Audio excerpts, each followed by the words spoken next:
আমরা আজকের পর থেকে শপথ নেব যে রাজনীতি যেহেতু শুরু করেছি এটা শেষ দেখে ছাড়বো, এবং শপথ করব যে দক্ষিণ হবে বাংলাদেশের রাজনীতির যেটা অন্যান্য সংগঠনের মূল মৌলিকরণ, অন্যান্য সংগঠনের মূল আতুরঘর, এবং সকল বড় সংগঠন হয় দক্ষিণ থেকে।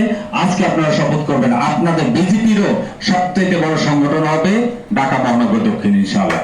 সম্মানিত উপস্থিতি, এই পর্যায়ে আমি অনুরোধ করব ঢাকা মহানগর দক্ষিণ বিজেপি নিয়ে যিনি ইতিমধ্যে আমাদেরকে সাথে কাজ করেছেন এবং মহানগর দক্ষিণকে সুসংগঠিত করেছেন, আমাদের সকলের প্রিয় আমাদের সাব্বির ভাইকে আপনাদের উদ্দেশ্যে স্বাগত বক্তব্য দেওয়ার জন্য অনুরোধ করছি।